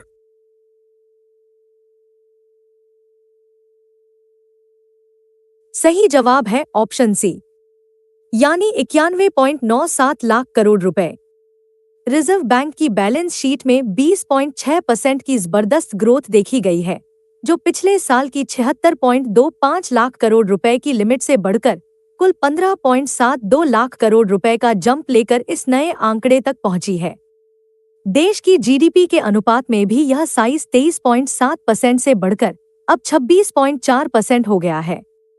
हालिया report के मुताबिक इस भारी उछाल के पीछे सबसे बड़ा कारण रिजर्व बैंक के गोल्ड इन्वेस्टमेंट्स और फॉरेन असेट्स में हुई भारी बढ़ोतरी है। एग्जामिनर इस डेटा पर इसलिए फोकस करता है क्योंकि यह एसेट कंपोजिशन का स्ट्रक्चर साफ दिखाता है, जहां अब विदेशी संपत्तियों, इंटरनेशनल लोन्स और सोने का हिस्सा कुल असेट्स का 70.9% हो चुका है, जबकि डोमेस्टिक असेट्स का हिस्सा केवल 29.1% रह गया है। चलिए अब रिजर्व बैंक की टोटल ग्रॉस इनकम और उसकी विदेशी कमाई का ब्रेकडाउन देखते हैं। फाइनेंशियल ईयर 2025-26 के दौरान फॉरेन एक्सचेंज से हुए भारी मुनाफे के बाद रिजर्व बैंक ने कुल कितनी ग्रॉस इनकम जनरेट की है? What was the approximate total gross income generated by the Reserve Bank of India during the 2025-26 financial year? Option A. 1.18 lakh rupees crore. Option B. 1.69 lakh rupees crore. Option C. 2.36 lakh rupees crore. Option D. 4.30 lakh rupees crore.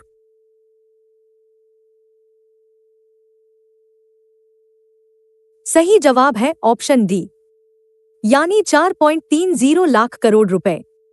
Reserve bank की gross income में 26.4% का जबरदस्त उछाल आया है। इसमें सबसे बड़ा हिस्सा फॉरेन एक्सचेंज ट्रांजैक्शन का रहा, जो 52% बढ़कर 1.69 लाख करोड़ रुपए हो गया है। इसके साथ ही कुल इंटरेस्ट इनकम 11.81% बढ़कर 2.36 लाख करोड़ रुपए पहुंच गई। इस ब्याज की कमाई में घरेलू बॉन्ड्स से मिला पैसा 37.66% की छलांग के साथ 1.18 लाख करोड़ रुपए रहा और विदेशी सिक्योरिटीज का डायरेक्ट इंटरेस्ट पिछले साल के 97,006.66 करोड़ रुपए से बढ़कर 1.07 लाख करोड़ रुपए हो गया। इसके अलावा विदेशी सिक्योरिटीज के प्रीमियम अमोर्टाइजेशन से भी बैंक ने 16,354.18 करोड़ रुपए कमाए। यह विदेशी कमाई इसलिए इतनी तेजी से बढ़ी है क्योंकि आरबीआई ने अमेरिकी ट्रेजरी बॉन्ड्स जैसी इंटरनेशनल सिक्योरिटीज पर मिलने वाले ऊंचे ब्याज दरों का पूरा फायदा उठाया, जिससे यील्ड 5.3% से सुधरकर 6.4% हो गई। एग्जामिनर यह डिटेल इसलिए पूछता है ताकि यह चेक कर सके कि आपको पता है या नहीं कि ग्लोबल इंटरेस्ट रेट्स का सीधा असर हमारे रिजर्व बैंक की बैलेंस शीट पर कैसे पड़ता है। चलिए अब पिछले सवालों का क्विक रिवीजन कर लेते हैं। छपाई का खर्च घटकर 4875 करोड़ रुपए रह गया। वार्निश वाले बैंकनोट्स का ट्रायल मैसूर की फैसिलिटी में चल रहा है। आरबीआई ने सरकार को 2.87 लाख करोड़ का रिकॉर्ड डिविडेंड दिया। आरबीआई की बैलेंस शीट का साइज 91.97 लाख करोड़ हो गया। आरबीआई की ग्रॉस इनकम बढ़कर 4.30 लाख करोड़ रुपए हो गई। मान लीजिए कि रिजर्व बैंक को फ्यूचर के किसी बड़े इकोनॉमिक रिस्क से बचने के लिए एक सेफ फंड बनाना है, तो इस नए फाइनेंशियल ईयर में उस स्पेशल फंड में कितना पैसा डाला गया? How much money did the Reserve Bank of India allocate to the contingency fund under the Economic Capital Framework for the 2025 to 26 financial year? Option A 1,09,379.64 crore rupees. Option B 1,22,482.10 crore rupees. Option C 44,862 crore rupees. Option D 76,540.35 crore rupees.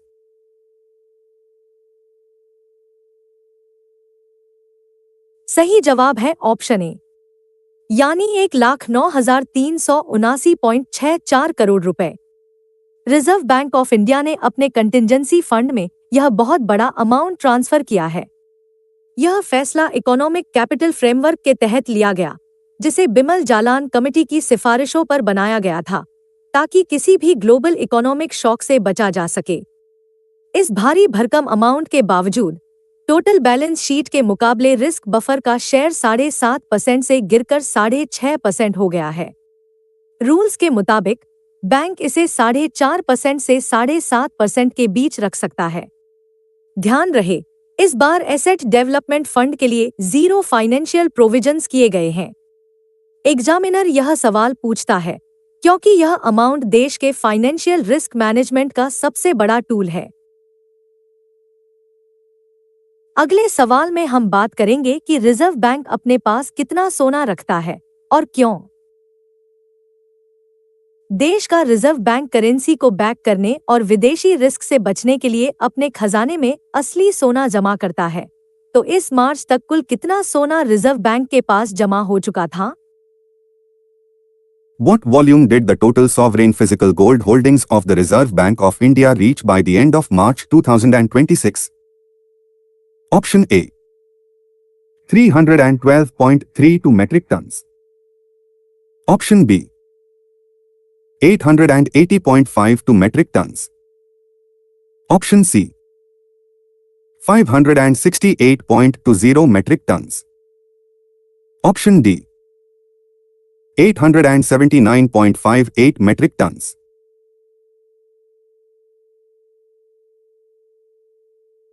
सही जवाब है option B, यानी 880.52 metric tonne. Reserve Bank of India लगातार सोना खरीद रहा है क्योंकि दुनिया भर के सेंट्रल बैंक्स जियोपॉलिटिकल रिस्क और डॉलर की कमजोरी से बचने के लिए गोल्ड को सबसे सेफ मान रहे हैं। इस टोटल रिजर्व में से 312.32 मीट्रिक टन सोने को इशू डिपार्टमेंट का एसेट माना गया है, जबकि बाकी बचे 568.20 मीट्रिक टन को बैंकिंग डिपार्टमेंट के खाते में रखा गया है। इंटरनेशनल मार्केट में सोने के दाम बढ़ने की वजह से बैंकिंग डिपार्टमेंट वाले सोने की वैल्यू 63.6% बढ़कर 7.06 लाख करोड़ रुपए हो गई है। इसकी वजह से टोटल फॉरेन एक्सचेंज रिजर्व्स में सोने का हिस्सा बढ़कर 16.7% हो गया है। एग्जाम के लिए इशू और बैंकिंग डिपार्टमेंट का यह अलग अलग क्लासिफिकेशन याद रखना बहुत जरूरी है। अगले सवाल में हम देखेंगे कि रिजर्व बैंक के खर्चों में अचानक इतनी बड़ी बढ़ोतरी क्यों हुई? जब देश का सेंट्रल बैंक अपने कामकाज का हिसाब लगाता है, तो उसके टोटल खर्चे में अचानक एक साल में कितनी बड़ी उछाल देखने को मिली? By what percentage did the overall total expenditure of the Reserve Bank of India surge during the 2025 to 26 financial year? Option A 26.4%. Option B 52.0%. Option C 102.4%. Option D 44.9%.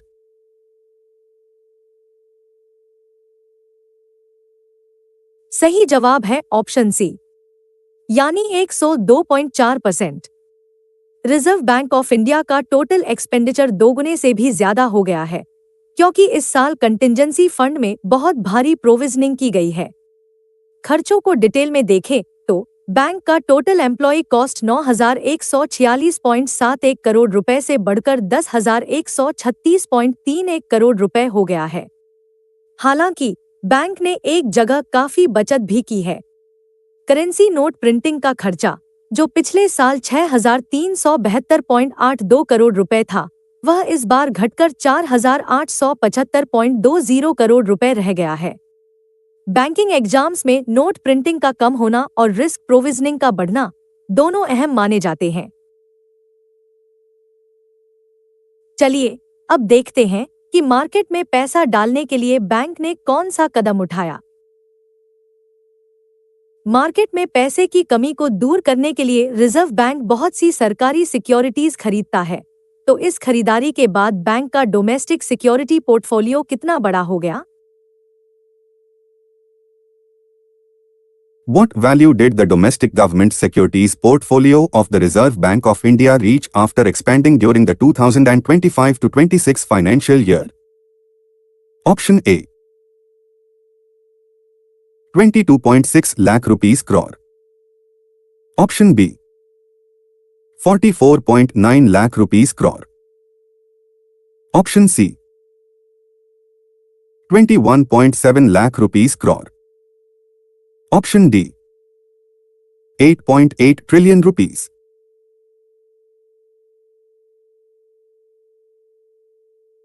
सही जवाब है ऑप्शन ए, यानी 22.6 लाख करोड़ रुपए। रिजर्व बैंक ऑफ इंडिया ने अपने domestic investments में 44.9% की बहुत बड़ी बढ़ोतरी दर्ज की है। ऐसा इसलिए हुआ क्योंकि बैंक ने मार्केट में सिस्टेमिक लिक्विडिटी बढ़ाने के लिए ओपन मार्केट ऑपरेशंस के जरिए 8.8 ट्रिलियन रुपए की गवर्नमेंट सिक्योरिटीज खरीदी। जब बैंकों के पास कैश कम होता है, तो रिजर्व बैंक इस तरह बाजार में पैसा डालता है ताकि लोन सस्ते और आसान रहें। इसके साथ ही बैंक का currency and gold revaluation account भी बढ़कर 21.7 लाख करोड़ रुपए हो गया है। किसी भी प्रमोशन एग्जाम में ओपन मार्केट ऑपरेशंस का लिक्विडिटी पर असर समझना सबसे अहम टॉपिक है। अगले सवाल में हम जानेंगे कि रिजर्व बैंक की बैलेंस शीट हमारे देश की पूरी जीडीपी का कितना हिस्सा बन चुकी है। किसी भी देश की इकोनॉमी का साइज उसकी जीडीपी से नापा जाता है, तो रिजर्व बैंक की कुल बैलेंस शीट इंडिया की पूरी जीडीपी का कितना परसेंट बन गई है? What percentage of India's gross domestic product (GDP) did the Reserve Bank of India balance sheet represent at the close of March 2026? Option A 20.6%. Option B 26.4%. Option C 23.7%. Option D 29.1%.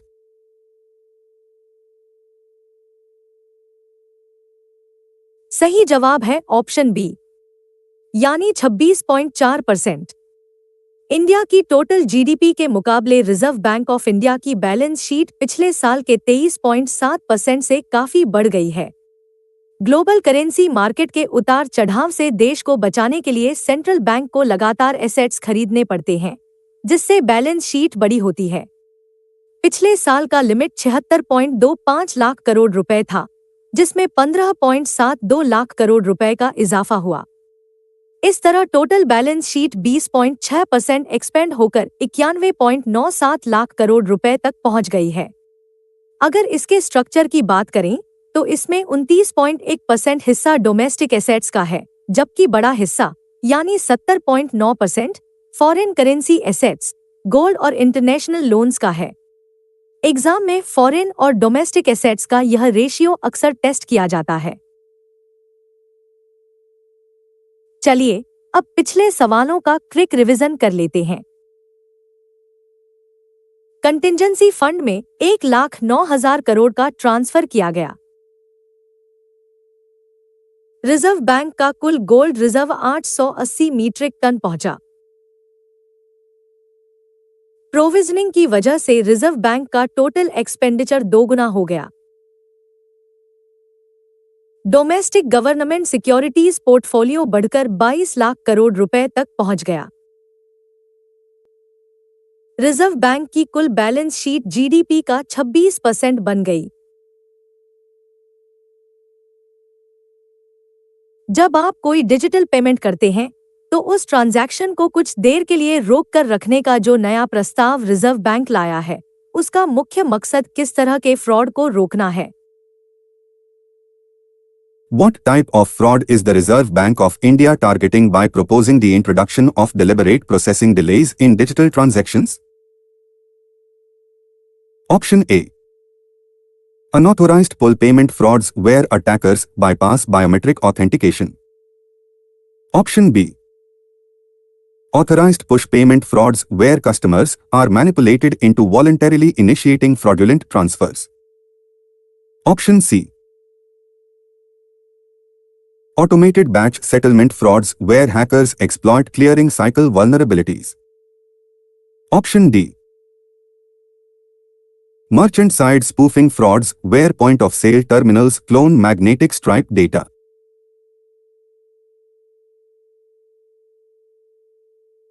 सही जवाब है option B, यानी authorised push payment frauds. जब कोई customer धोखेबाजों के जाल में फंसकर खुद अपना पैसा ट्रांसफर कर देता है तो इसे ऑथराइज्ड पुश पेमेंट फ्रॉड कहते हैं। रिजर्व बैंक ऑफ इंडिया ने डिजिटल ट्रांजैक्शन में देरी लाने का प्रपोजल रखा है ताकि ऐसे फ्रॉड्स को रोका जा सके। हाल ही में आई रिपोर्ट्स के मुताबिक धोखेबाज फेक कॉल्स और डीपफेक्स के जरिए कस्टमर पर भारी मनोवैज्ञानिक दबाव बनाते हैं और यह देरी उस दबाव को तोड़ने का काम करेगी। भले ही हमारे पास एडिशनल फैक्टर ऑथेंटिकेशन या पे नेम वेरिफिकेशन जैसी सुरक्षा मौजूद हो, लेकिन इंसान की खुद की गलती रोकने के लिए यह अतिरिक्त कदम बहुत जरूरी है। एग्जामिनर यह सवाल इसलिए पूछता है क्योंकि रिजर्व बैंक ऑफ इंडिया अब सिर्फ सिस्टम को नहीं बल्कि कस्टमर बिहेवियर को भी सुरक्षित बनाने पर फोकस कर रहा है। अगले सवाल में हम डिजिटल पेमेंट्स पर लागू होने वाले नए अमाउंट और टाइम लिमिट के बारे में जानेंगे। नए प्रपोजल के मुताबिक डिजिटल ट्रांजैक्शन का पैसा रिसीवर के अकाउंट में पहुंचने से पहले कितने समय की देरी और किस अमाउंट लिमिट को अनिवार्य बनाने की बात की गई है। What is the proposed mandatory time delay and monetary threshold for digital transactions before funds are credited to the beneficiary account? Option A. A 2-hour delay for all digital payments exceeding 5,000 rupees. Option B. A 24-hour delay for all digital payments exceeding 23,000 rupees. Option C. A 1-hour delay for all digital payments exceeding 1 lakh rupees. Option D. A 1-hour delay for all digital payments exceeding 10,000 rupees.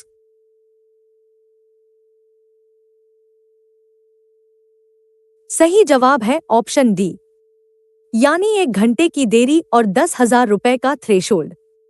Reserve Bank of India के data के मुताबिक 10,000 रुपए से ऊपर के transaction कुल fraud volume का 45% और फ्रॉड वैल्यू का 98.5% हिस्सा कवर करते हैं।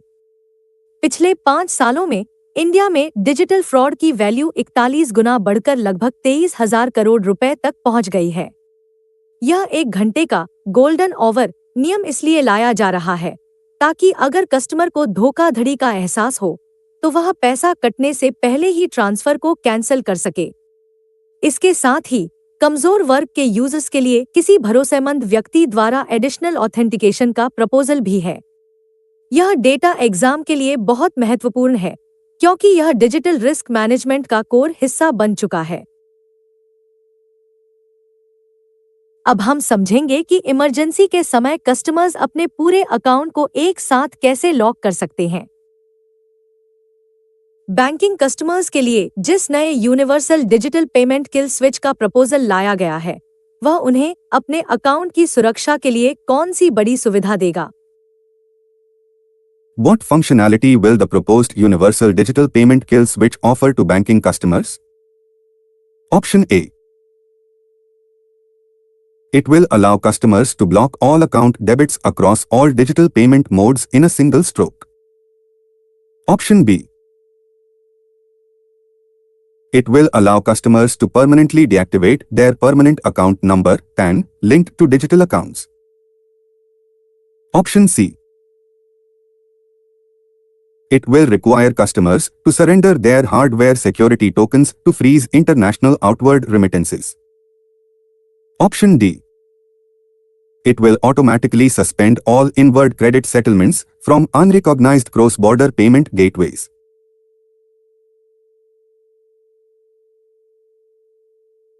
सही जवाब है ऑप्शन ए, यानी कस्टमर्स एक ही झटके में सभी डिजिटल पेमेंट मोड से होने वाले अकाउंट डेबिट्स को ब्लॉक कर सकेंगे। इस universal digital payment kill switch का मुख्य उद्देश्य कस्टमर्स को इमरजेंसी के समय तुरंत पूरा कंट्रोल देना है। अभी तक कस्टमर्स अपने डोमेस्टिक और इंटरनेशनल कार्ड ट्रांजैक्शन को खुद से ऑन या ऑफ कर सकते हैं। नए नियम के तहत अगर किसी कस्टमर को साइबर अटैक या फ्रॉड का शक होता है, तो वह मोबाइल बैंकिंग, इंटरनेट बैंकिंग या आईवीआर सिस्टम के जरिए इस स्विच को एक्टिवेट करके अपना पूरा अकाउंट तुरंत सील कर सकेगा। बैंकिंग एग्जाम्स में इस तरह के सेंट्रलाइज्ड कस्टमर प्रोटेक्शन टूल्स पर सवाल अक्सर पूछे जाते हैं क्योंकि यह सीधे तौर पर कस्टमर का कॉन्फिडेंस बढ़ाते हैं।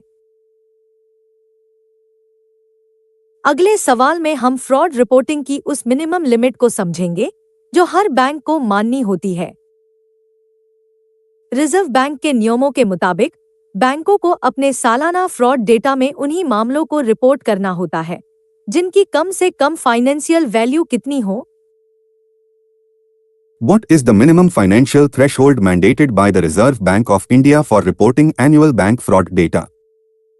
Option A. Frauds involving 10 lakh rupees and above. Option B. Frauds involving 1 lakh rupees and above. Option C. Frauds involving 5 lakh rupees and above.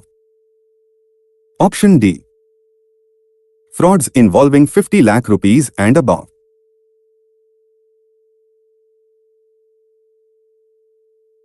सही जवाब है ऑप्शन बी, यानी 1 लाख रुपए और उससे ज्यादा के फ्रॉड।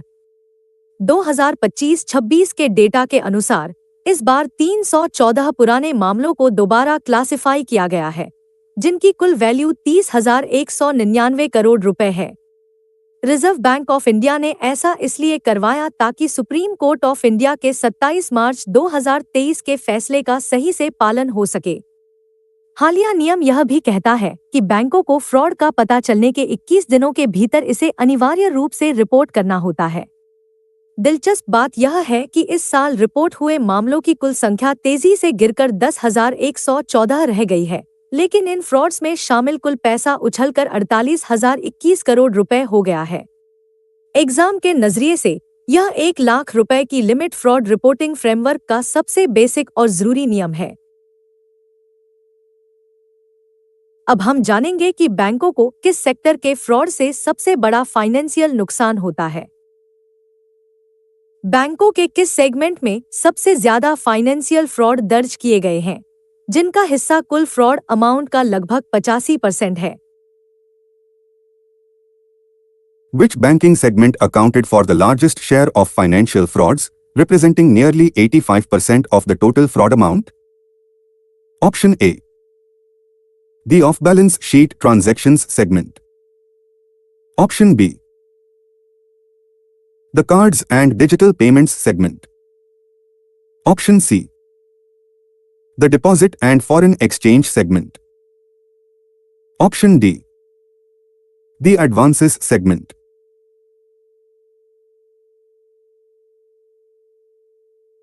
सही जवाब है ऑप्शन डी, यानी एडवांसेस सेगमेंट। बैंकों के लोन और एडवांसेस पोर्टफोलियो में सबसे ज्यादा फ्रॉड सामने आए हैं, जहां कुल 8,640 मामलों में 40,774 करोड़ रुपए का नुकसान हुआ है, जो कुल फ्रॉड वैल्यू का लगभग 85% है। लेटेस्ट बैंकिंग डेटा बताता है कि इन भारी भरकम लोन फ्रॉड्स का सबसे बड़ा शिकार पब्लिक सेक्टर बैंक हुए हैं, जिनका पूरे सिस्टम के फ्रॉड वैल्यू में 74% से ज्यादा का हिस्सा है। वहीं दूसरी तरफ डिजिटल पेमेंट्स और इंटरनेट से जुड़े फ्रॉड में भारी गिरावट आई है, जो सिर्फ 293 मामलों तक सिमट गए हैं और इनकी वैल्यू महज 29 करोड़ रुपए रही है। इसके अलावा डिपॉजिट कैटेगरी में 377 करोड़ रुपए, ऑफ बैलेंस शीट ट्रांजैक्शन में 521 करोड़ रुपए और फॉरेन एक्सचेंज ट्रांजैक्शन में 125 करोड़ रुपए के फ्रॉड दर्ज किए गए हैं। क्रेडिट रिस्क मैनेजमेंट के टॉपिक्स में एग्जामिनर इस सेगमेंट पर हमेशा फोकस करता है, क्योंकि यह बैंकों की बैलेंस शीट को सबसे ज्यादा नुकसान पहुंचाता है। चलिए अब पिछले सवालों का क्विक रिवीजन कर लेते हैं। Reserve bank authorised push payment fraud रोकने के लिए पेमेंट डिले ला रहा है। 10,000 रुपए से ऊपर के पेमेंट्स पर 1 घंटे का डिले लगेगा। किल स्विच से कस्टमर्स सारे डिजिटल डेबिट्स को एक झटके में रोक सकेंगे। बैंकों को 1 लाख रुपए और उससे ज्यादा के फ्रॉड रिपोर्ट करने होंगे। एडवांसेस सेगमेंट में सबसे ज्यादा यानी 85% बैंक फ्रॉड दर्ज किए गए।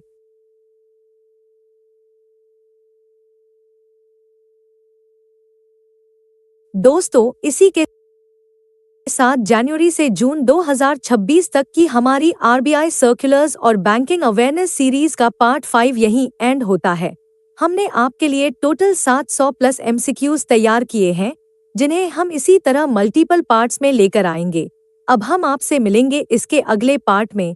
हमारे चैनल को लाइक और सब्सक्राइब करना ना भूलें और हाँ, पार्ट 6 देखना बिल्कुल मिस मत करिएगा।